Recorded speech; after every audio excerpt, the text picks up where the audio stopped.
สูงค่ะพ่อแม่พี่น้องเฮาได้ก็เฮากูก็กุคนค่ะเมื่อในความสอน13ข้อ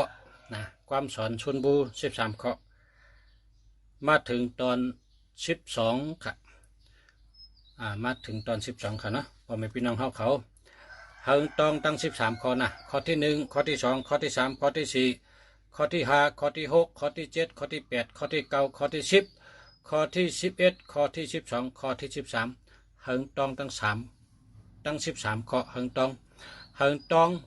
จากไรโอมซบไรต้องไรเฮาติได้เอาเจอเป็นพรดีเฮาพอเฮาต้องไว้เอาเนี่ยเหมือนจังกัดถาพอเฮารู้มากก็เอาชื่อเจอตื้อเป็นพรดีเลยนะเฮาติได้จากไรอ่านไรโอมซบไรต้องไว้เนื้อเจอข้างเพิงมันเหมือนเฮาจักกัดถานั่นน่ะกัดถา13ข้อนะอันนี้ก็ตั้งหู้13ข้อเนี่ยเพราะว่าเพิกจักไรอ่านไรโอมซบไรต้องไรปะไหนเป็นก้นหมักก้นมีกูก็ค่ะเมื่อเดี๋ยวในการป้ายหมักมีการกล้าขายการหาเงินการปกป้องตาขึ้นใหญ่มาสูงเนี่ยเปิ้นเอา13ข้อในมาใจค่ะแหลกลายใจเป็นป้ายหมักมีค่ะเมื่อก่อนเนี่ยเมื่อก่อนเมื่อมื้อเนี่ยเมื่อปนมา2 เฮงปีปุ่น2 เฮงปีปลายปุ่นเปิ้นเอาใจในการตึกซึกชิมวันชิมเมืองกรรม13ข้อเนี่ยก็เมื่อเดี๋ยวในเปิ้นตึกกันเนาะนะเปิ้นตึกกันเนาะเปิ้นก็เอาป้ายหมักมีเข่งกันนะเปิ้นใจป้ายหมักมีก็เพราะฉะนั้นพอเฮาคู่กรรม13ข้อเนี่ยเฮาเดียวกับเจอเนื้อซึกพอเป็นคนซึกก็เจอเนื้อซึกพอเป็นคนกล้าขายคนหาเงินเฮาก็เจอตั้งหาเงิน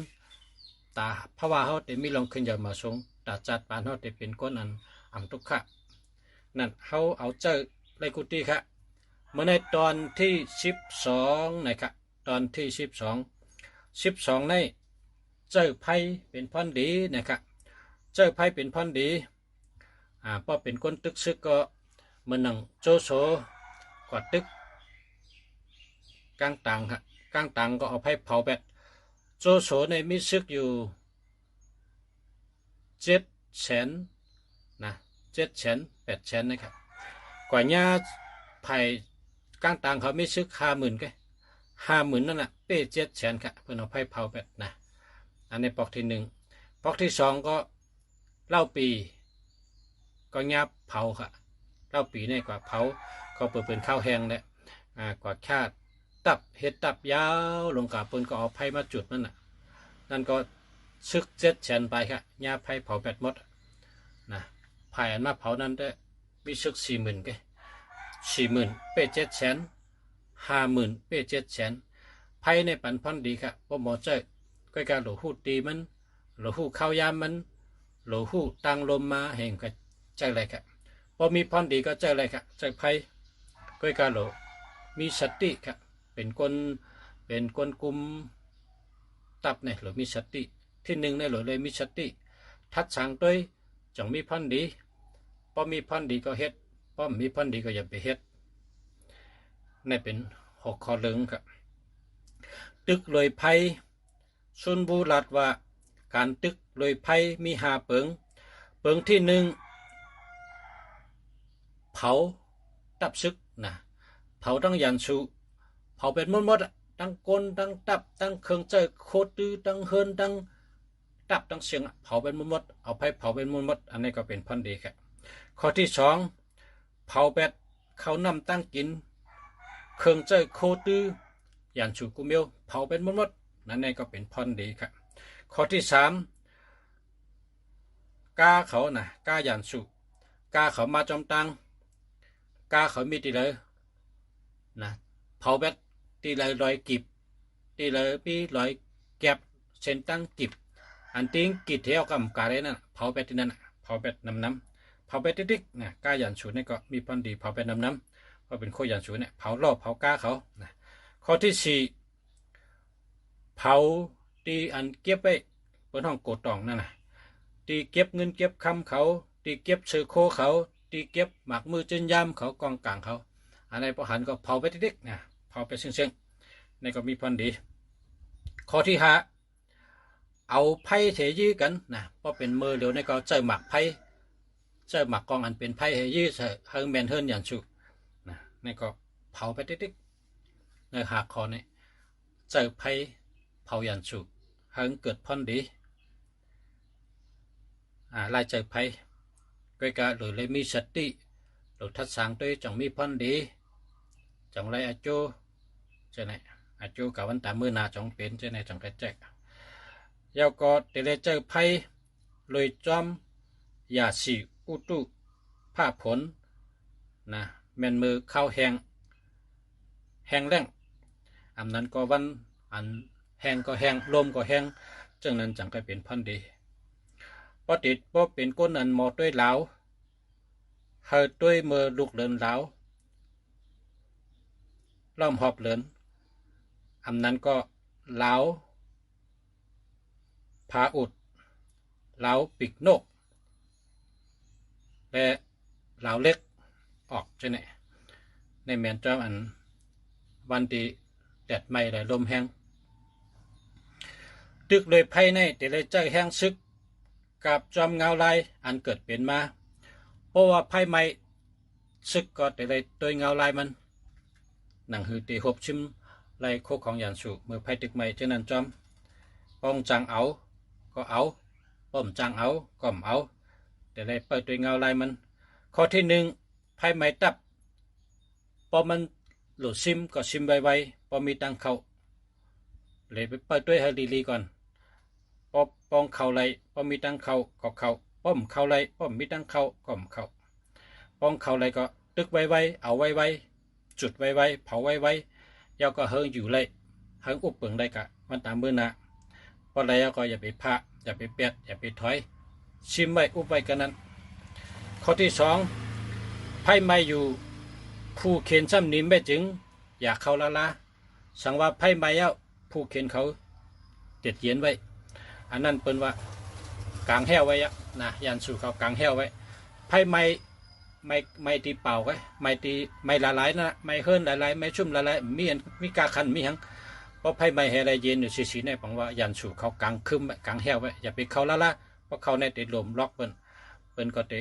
แวงเผาเขานั่นนะเพราะไพ่ไม่ได้ยันสู่เย็นไว้ยันสู่มันต้องตื่นอย่าไปเขาละข้อที่สามไพ่ไม่แห้งกึ่งตึกเฮอตึกป้อมกึ่งตึกเฮอย่างไว้